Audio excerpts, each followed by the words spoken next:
Serbia. It's edging towards EU membership, perhaps within 7 or 8 years. But disputes from the past are still alive, notably on relations with its former province of Kosovo, which declared independence a decade ago. We spoke to Serbian President Aleksandar Vučić. 2 years ago you talked to Euronews and you said that your country is tired of waiting for the European Union accession. How do you feel now before the Sofia summit? During these 2 years, we had another drop of EU popularity in Serbia, but anyway, we still have majority of population on our side, and people are not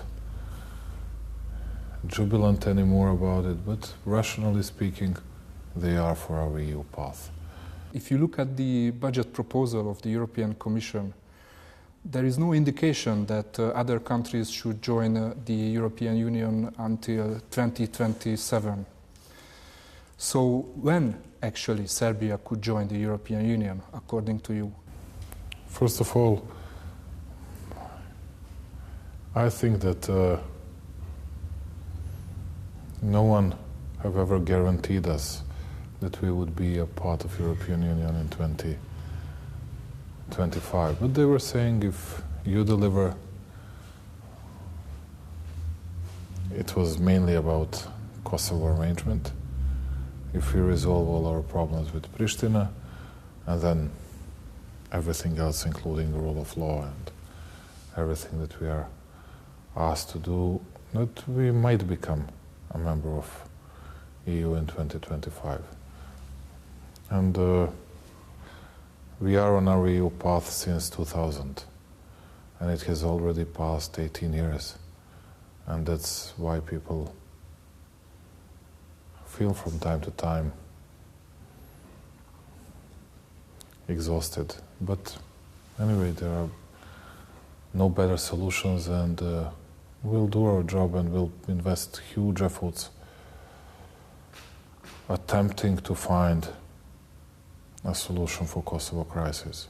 How will this normalization between Pristina and Belgrade look in the reality, especially when you look at the fact that last week the Kosovar karate team was actually banned from Serbia. They could not enter.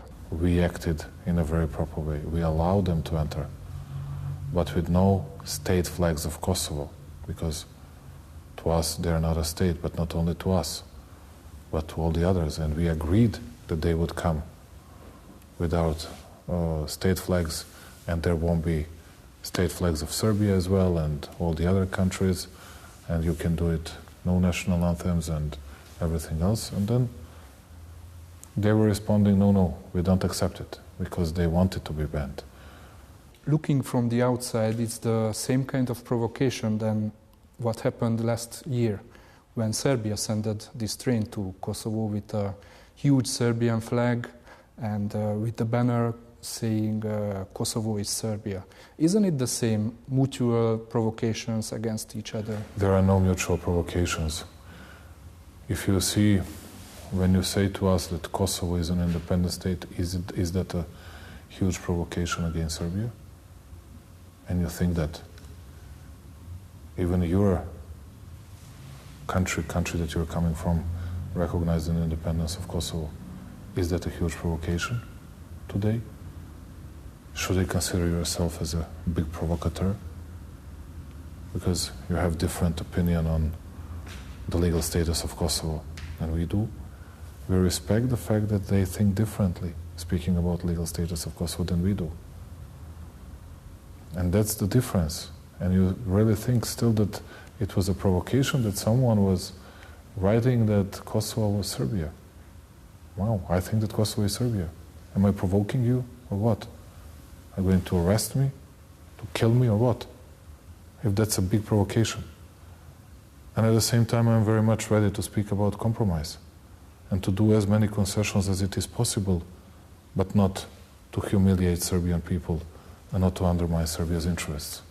I would like to ask you why Serbia is not applying economic sanctions against Russia, because as a candidate country, you should basically follow the decisions of the European Council in. Can you imagine us imposing sanctions against Russia, and Russia is the only country, together with China, that is supporting us in the United Nations Security Council when we speak about territorial integrity of Serbia. What do you expect from us? To cut our both legs, or and then to say, okay, now everything's good, and to say, yes, when we say Kosovo is Serbia, that's a big provocation? It shows that even you didn't come to me and you don't think that you should be neutral regarding the status of Kosovo. No, although there are 5 EU countries that don't recognize an independence of Kosovo. Why don't you say to them that they are provoking Europe on a daily basis? Now the New York Times said lately Serbia edges closer to autocracy, and the Foreign Affairs news magazine said that you are Europe's favorite autocrat who is providing stability but operating in a... That was not said by those magazines or papers. That was said by Serbs, my political opponents that were writing those articles. So Serbia can fulfill the Copenhagen criteria?